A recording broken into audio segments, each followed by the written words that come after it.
tecido epitelial ele tem a sua origem dos três folhetos embrionários derivados do processo de gastrulação, que é principalmente no ectoderma, que é pele e anexos, no endoderma, que é na glândula tireoide, paratireoide, córtex adrenal e revestimento de alguns órgãos, e uma pequena parte apenas deriva da mesoderma, que é na córtex adrenal, parte dos rins, mesotélio, que são células pavimentosas que revestem as camadas corporais.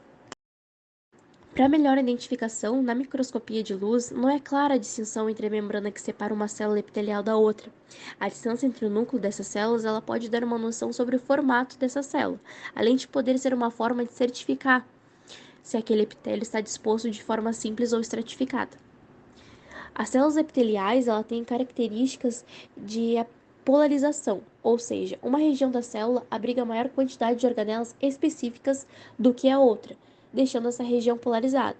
Por exemplo, as células caliciformes.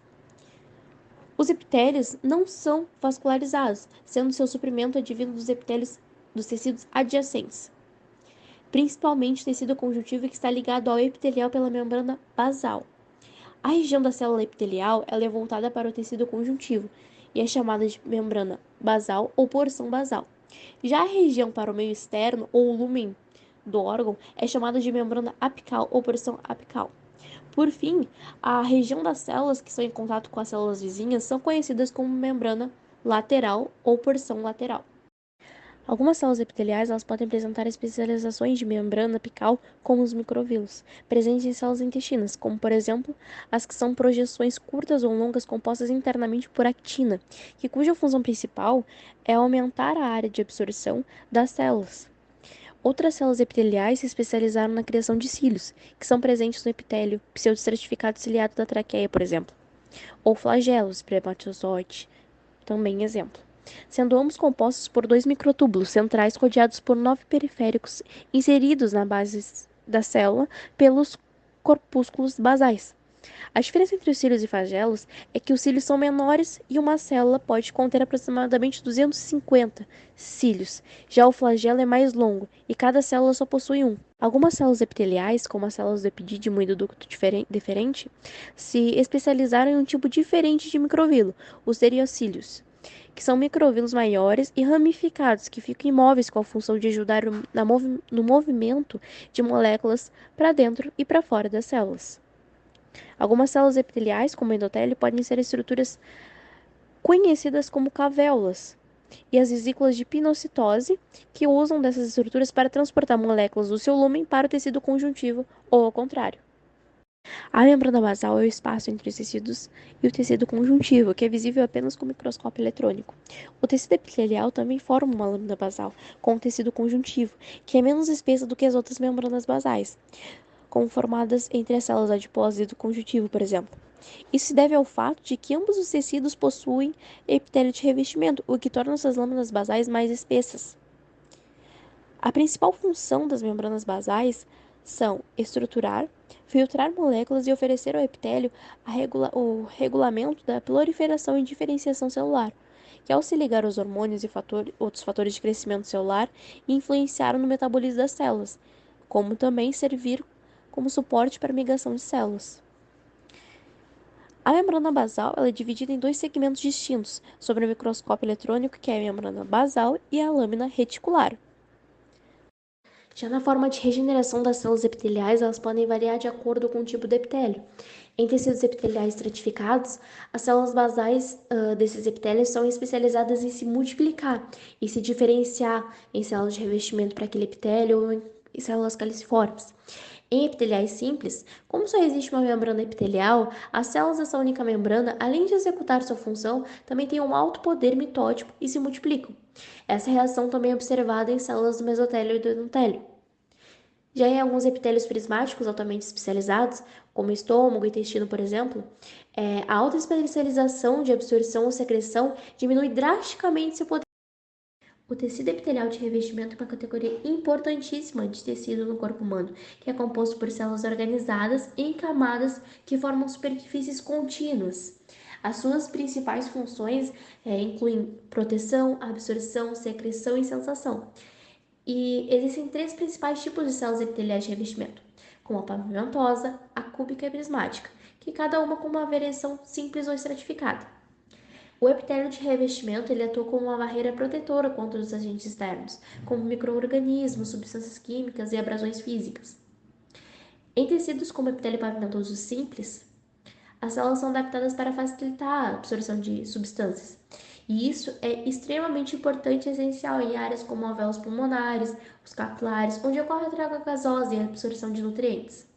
O epitélio cúbico ele possui um único folheto de células uniformes cuboides, com bordas nem sempre definidas. O seu citoplasma é visível ao microscópio óptico e seu núcleo é bem centrado na célula. A função desse epitélio pode ser a absorção de moléculas e formação de ductos, que está presente no ductos e porção secretora de muitas glândulas. Em algumas partes do néfron, superfície do cristalino, da íris e epitélio pigmentar da retina e epitélio do ovário. No epitélio cilíndrico, colunar ou prismático, ele possui o único folheto de células uniformes cilíndricas ou colunares, cuja altura supera a largura da célula. Possui núcleos em formatos regulares, porém, ele está situado no mesmo nível próximos à base. A função desse epitélio é secretora, sendo muito encontrado em células exócrinas, mas pode ter a função de absorção de moléculas de proteção, que está presente nos ductos e porção secretoras de glândulas e revestindo o estômago, intestino e tubas uterinas. O epitélio colunar pseudoestratificado, ele é um epitélio de única camada que repousa sobre a lâmina basal. Porém, são células de tamanhos e formatos diferentes, que faz parecer que é um epitélio com vários folhetos, ou seja, estratificado, quando na realidade existe apenas um folheto. Nem todas as células desse epitélio chegam à porção apical e é possível encontrar em sua região basal todos os tipos de células epiteliais simples, como prismático, cuboide e pavimentoso. A função desse epitélio é revestir alguns órgãos tubulares e ajudar na remoção de corpos estranhos desse, como o eclaso do epitélio pseudoestratificado ciliado, que reveste a traqueia e, com a ação dos cílios, que se projetam na região apical, ajuda a remover as partículas estranhas do trato respiratório. Ele está presente no revestimento da traqueia e brônquios, pontos de transição entre epitélio simples e estratificado, sacos lacrimais e ducto deferente. O epitélio estratificado cúbico ele é pouco encontrado no corpo dos animais, sendo encontrado disposto em 2 folhetos apenas, sendo a camada basal composta de células-fontes, e sua função está ligada com a absorção, secreção e formação de ductos, e está presente no ducto de várias glândulas, zonas de transição entre epitélio estratificado e o pseudoestratificado. O epitélio estratificado prismático ou colunar ele é formado de 2 ou mais folhetos epiteliais, sendo as células basais mais cúbicas, as células intermediárias mais poligonais e as células mais apicais, as prismáticas. Sua função é formar ductos, absorção e secreção de moléculas.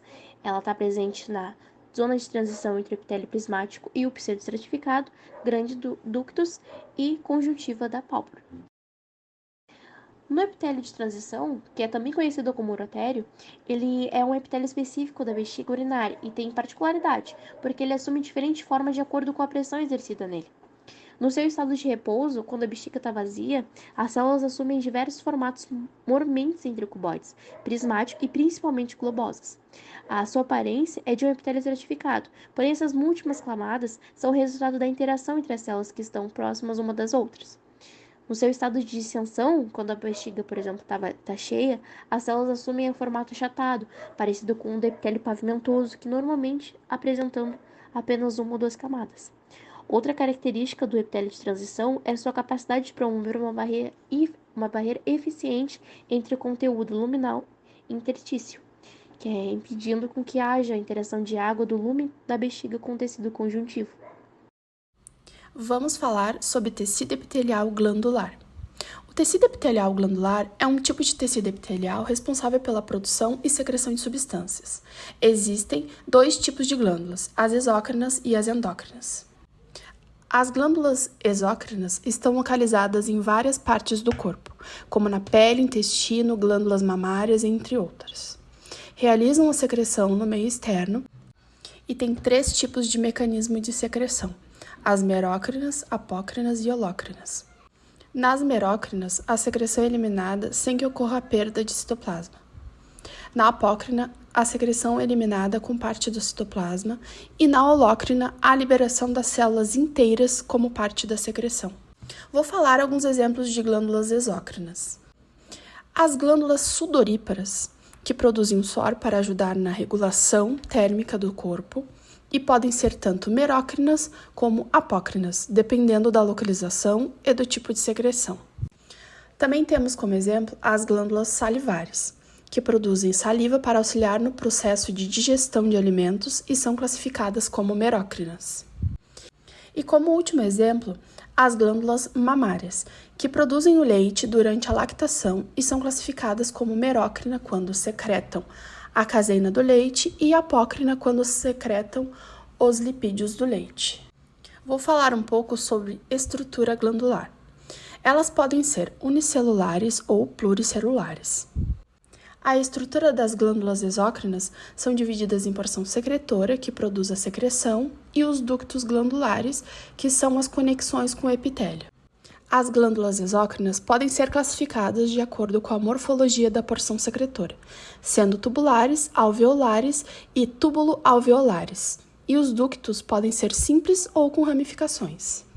Agora, os tipos de secreção, que podem ser mucosa, serosa e mista.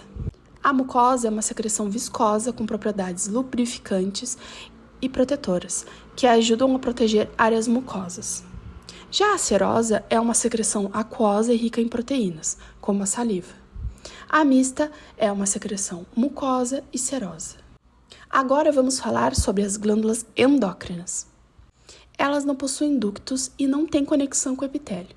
Elas produzem hormônios que são secretados diretamente na corrente sanguínea e transportados para o órgão-alvo, que tem um receptor específico para cada hormônio.